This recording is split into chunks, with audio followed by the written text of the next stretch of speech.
Okay, welcome back. In this module, we're going to be talking about the fundamentals of list building, finding prospects. And before I get into a lot of the meat behind this module, I just want to kind of talk about warm market recruiting versus generating leads, doing things online, things like that. And listen, I've done a lot of online marketing. I've cold called thousands and thousands, probably tens of thousands of leads that I've personally cold called. I've done a bit of everything over the last 20 years. And unfortunately, there's so many people who get into network marketing, and maybe because it's just shyness, fear of rejection, whatever that may be, or maybe it's because there's so many online programs promoting don't talk to your friends and family and things like that, where people come in and they just don't want to talk to the people that they know. And here's the way, this is what I've come to after 20 years, is this: if you are not willing to talk to the people that you know about your product, if you're not willing to do that, if you feel uncomfortable doing that, you need to go find a product or a company that you are comfortable sharing with the people that you know. There's something that I've heard a while back, and that's the grandmother test. Is you should only market a product or a service that you would actually be comfortable telling your grandmother about. And another thing that's very true, and listen, I owned my own network marketing company, and we actually had an online lead generation program. We had kind of a marketing system built in, and we did really well with that. And we kind of had two factions of our company. We had a lot of online marketers, and then we had the majority were, older school. They did one-on-ones, two-on-ones, hotel meetings, home parties, you name it. And this is what was interesting is, within the internet marketers that we had in our company, we had a handful of internet marketers who would enroll a ton of people. I mean, they could enroll, a few dozen people a month, and they would sometimes do that consistently. But here's what was true is they had almost no duplication. Very, very wide. They'd enroll 100, 200, 300 or more people, but there was no duplication. It was like, of the 300 people that they would recruit, it might get 2 levels deep or it might get 3 levels deep. And the attrition was ferocious, was terrible. I mean, people quit as fast as they were coming in. And if you looked at the people who were doing the old school, talking to the people that they know, then what we would see is there wasn't anyone who was enrolling 200 or 300 people. They might enroll, the leaders would enroll 30, 40, 50, maybe as much as 100, but it was massive, massive duplication. And here is something, this is a rule I think you should write down, and it is this: people want to enroll others the way in which they were enrolled.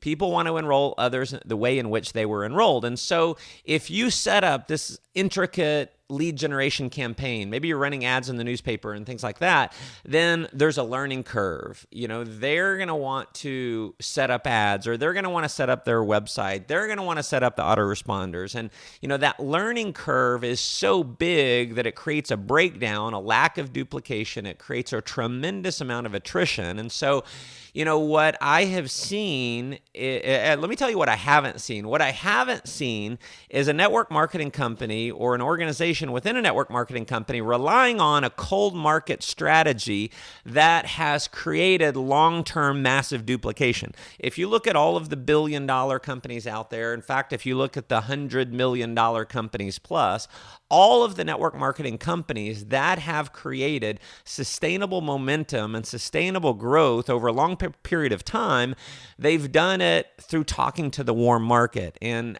I'll give you my story. See, what happened with me is I got into network marketing, and I would only show my business or my products to the people that I was pretty sure would do it, or at least the people who I thought maybe had a strong chance of at least saying yes.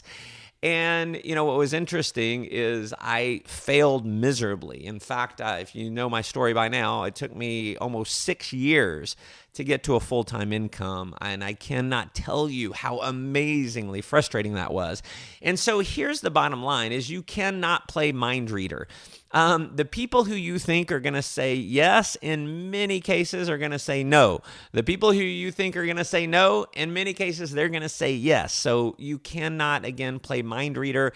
You've got to go out and show it to everyone. And I'll just let you in on a little secret. This is the number one reason why network marketers don't talk to the people that they know about their opportunity. And it's actually the number one reason because it's actually the number one fear in the world, which is the fear of rejection. So if you want to be a good network marketer, you're going to have to obviously get over the fear yourself. And if you want to be a great network marketer, you're going to have to get good at helping other people alleviate their fears of rejection. And so after building teams of over 500,000 people, generating hundreds and hundreds of millions of dollars in revenues for the companies that have a representative, I'll tell you there's no magic training that you can give that's going to solve that challenge in everyone's mind. But I'm going to give you an analogy. In fact, I'll give you a couple analogies here that you can use. You can, in fact, use the word-for-word verbiage that I'm telling you now. This is what I use to train my group on how to get rid of the fear of rejection. And again, something that you can use this with your team. If you're not training on stage and things like that, I would encourage you to talk about one of these two analogies with every person you enroll in the business. Because here's what I realize is when I enroll someone, the biggest challenge that I have is just getting them to invite people and to show the business to the people that they know. And so here's the story that I tell. You see, I look at this business kind of like being a waiter. If you've ever been a waiter or if you've ever been out to eat before, we've all had a waiter serve us dinner. And then after dinner, they ask us if we want some dessert. So here's the question. Have you ever told your waiter no? Of course you've told the waiter no. Everyone has. Now, when you told the waiter no, did the waiter start to beg you to order some dessert? They didn't beg and plead. Of course not. Just like we're never going to beg and plead people to, buy our products or beg them to join our business. So does the waiter take any personal offense whatsoever? They take none. Does the waiter start crying? Do they get emotionally disturbed? Do they get pissed off and say, desserts don't work, restaurants are a scam, I knew it? No, that would be so completely ridiculous. So it's the same with network marketing. It's just as ridiculous for us to feel any kind of fear of rejection because a waiter would never have any fear of asking someone if they want some dessert because the reality is some people just don't want dessert. Not that they don't like dessert, they just don't want any. It may just be the wrong time. And so here's the way to look at our network marketing businesses is our network marketing businesses are dessert for life. Now, does everyone want dessert for life? And the answer, no, they do not. So a great way to get over the fear of rejection and a great way to position what we do in the minds of your new distributors is our job is not even to recruit people. Our job is to educate them on what our products and services are and have them understand our opportunity. So it's to educate and give understanding. Let them make the decision on their own. Now, I'm going to go through in one of the future weeks, I'll talk about closing. I'm going to give you some masterful stuff. I mean, some of the best of the best. This stuff is going to blow your mind. It is really, really good. But teaching people how to be master closers is nowhere as important as it is to get people to simply get out there and show people. If someone's got a list of, a few hundred people on their names, it doesn't matter if they're a great closer. If they're not willing to go, write the names down and go show people, it matters not how good they are at closing. Now, I'm going to give you another analogy that you can use. And this one is especially true if you're using a sales tool like a video presentation to show your prospects. And so that's something that I use a lot with my organization. We have about a 14-minute DVD or an online video. And so here's the analogy. When we show our video to our prospects, we're kind of like being a survey taker. So if you can imagine someone who is a survey taker and your job is to basically stop people as they walk out of a movie theater, and your job's just to ask them if they like the movie, to ask them a couple questions about the movie. Now, you're going to have some people who say they don't like it. And when they tell you they don't like the movie, as a survey taker, did they tell you that because there's something wrong with the way you ask them? Is it, is something about you? Is that why they don't like the movie? No. Obviously, another example that is completely ridiculous. Obviously, you didn't do anything wrong. You just asked them if they liked the movie. If they didn't like the movie, it's the movie's fault. It's not your fault. They're not saying no to you. They're saying no to the movie. And so the fact that one person didn't like the movie, does that mean everyone doesn't like the movie? Of course not. The fact that they didn't like the movie, does that mean that the movie industry itself is a scam? Of course not. Does it mean that the movie industry doesn't work? Of course not. See, our job in the business is to just show people the movie, see if they liked it, and then collect a simple decision as to whether they want to buy your products or services and partner up with you in business. Now, here's my story. I mentioned it took me almost 6 years.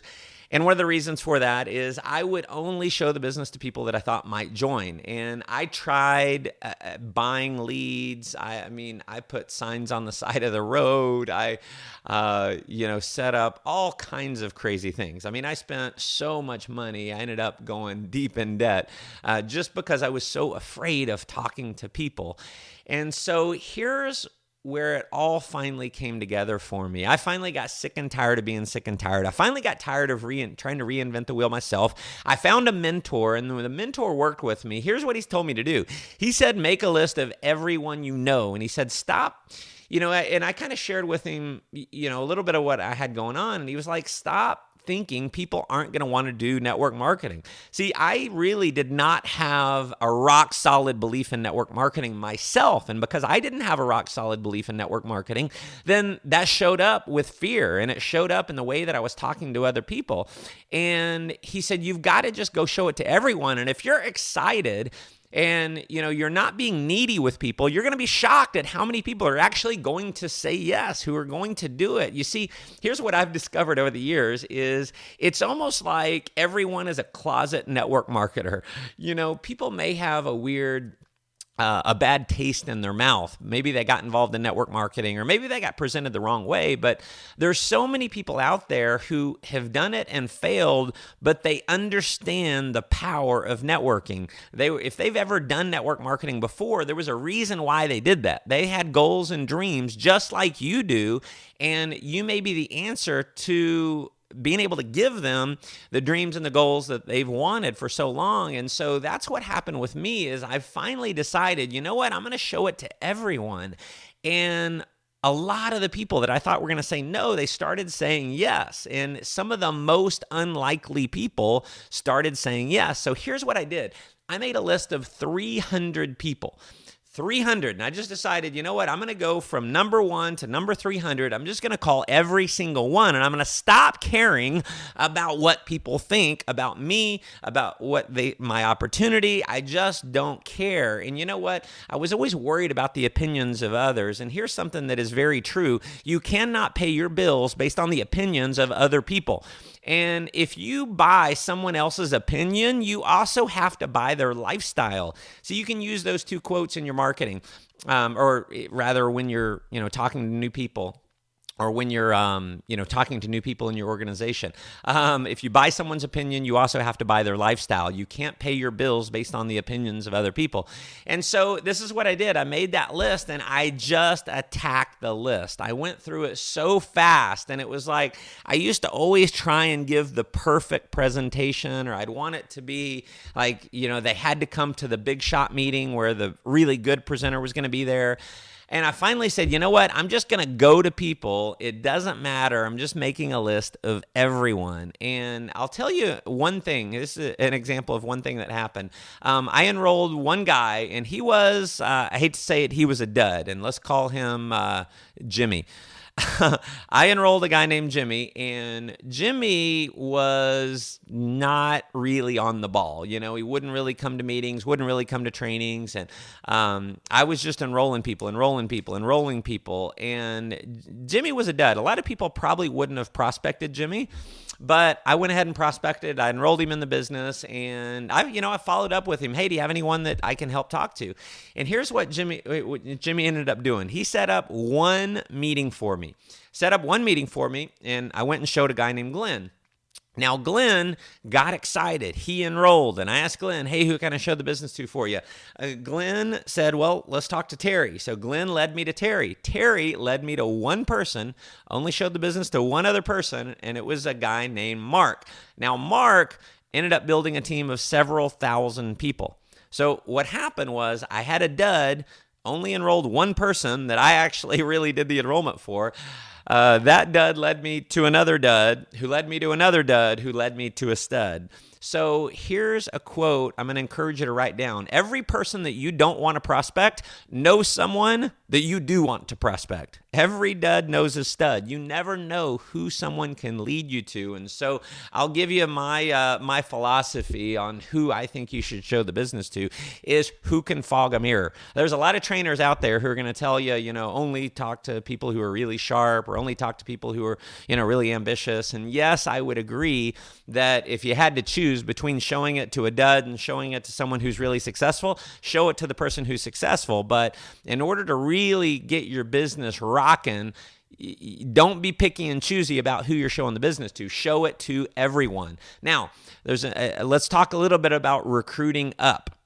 So a lot of times people will prejudge successful people. They're a business owner. They already make a lot of money. They're a doctor. They're a lawyer. They're a chiropractor. Whatever it is, you think, well, they're super successful. They wouldn't want to do something like this. And I'll tell you, one of the criteria that I train my group on is you want to show your business to the smartest people first, the most successful people first, because successful, smart people are usually the ones who are going to understand it. They're going to get what we do a lot faster than other people. So you've got to show it to other people and see there's a reason why they're successful.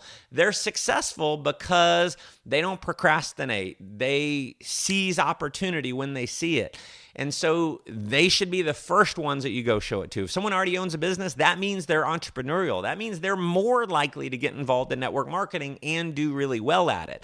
And so don't judge the super successful.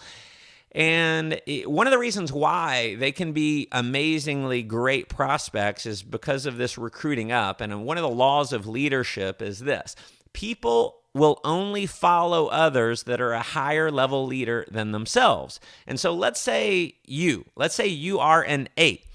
Now, on the scale of 1 to 10, maybe you're a 10, maybe you feel like you're a 5, whatever it is, but let's say you're an 8. If you're an 8, would you follow a 6? The answer is no. You wouldn't follow a 6. If you're an 8, you're only going to follow a 9 or a 10, maybe another 8, but you're going to follow someone that's a higher level leader than yourself. And so what happens is when you recruit down and you only recruit down, see, my philosophy is this: if I'm recruiting down, the only reason I'm going to recruit a dud is so they can lead me to a stud. I'm not going to count on that dud building a massive business. If they do, hey, maybe they're an eagle in training. Maybe they're going to grow, but don't count on it.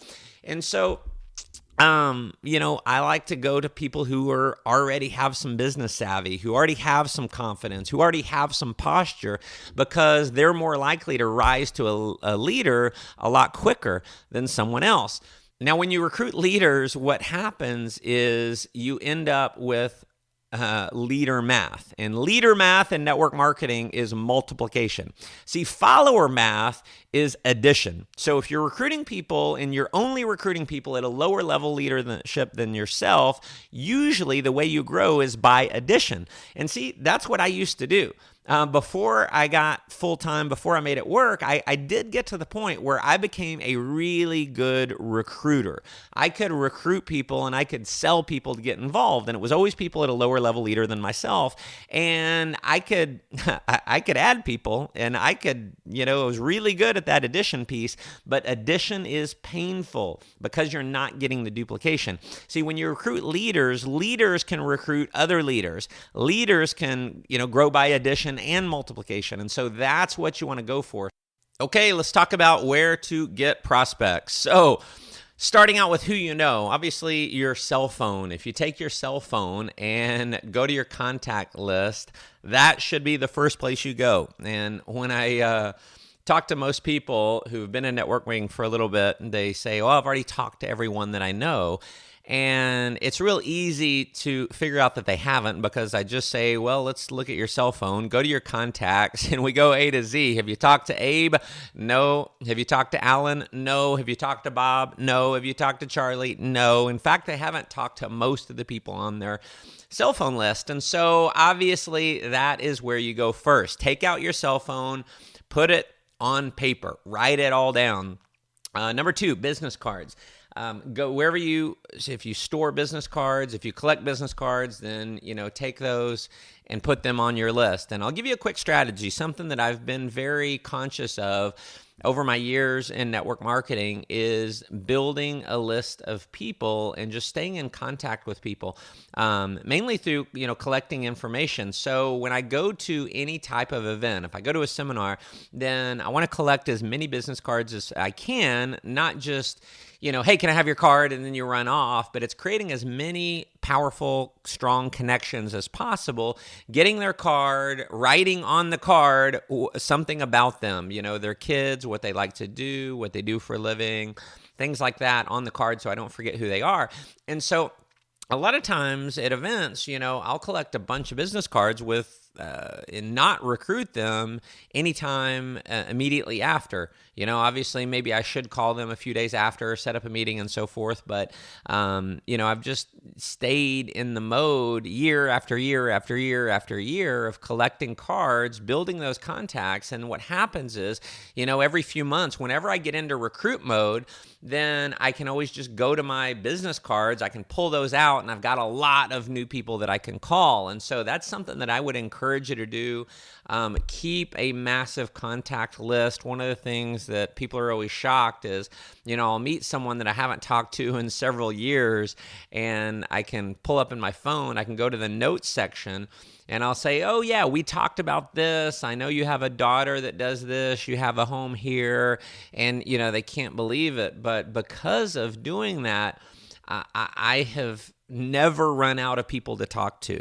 And that's something that I think can be very, very powerful for you. So make sure you're very diligent in maintaining a database. Now, other things, social media outlets. Go to your Facebook page, and I would encourage you, print out your Facebook list. Print out that list because chances are you've got several hundred friends. I think the average person on Facebook has 150 friends. In network marketing, we typically have a lot more than that. So print that list out. There's going to be obviously a lot of people you don't have the phone number for. You can send them a message and say, hey, what's your number? Got something I got to run by you. So Twitter, if you have people that are following you on Twitter, on Instagram, any other social media outlets, LinkedIn, great strategy for finding other people to talk to. Now, also people that you do business with. So, your dry cleaner, your banker, things like that. If you don't have their phone number, put their name on the list, and that way you've got their name on the list. You're going to be a lot more mindful, and you're going to remember to get their phone number next time you connect with them. And so here's the thing. This is what I want you to do, and this is what I'm going to encourage you to do, is create a massive list. And there is so much power in having a big list, because the psychology of having a big list, you're in abundance mode. See, when you have a small list, when your list is 10 people and you call 2 people and those 2 shoot you down, you've blown 20% of your list. Now, on the other hand, if you have a list of 200 people and 2 people shoot you down, that's only 1% of your list. You still have 198 people left to talk to.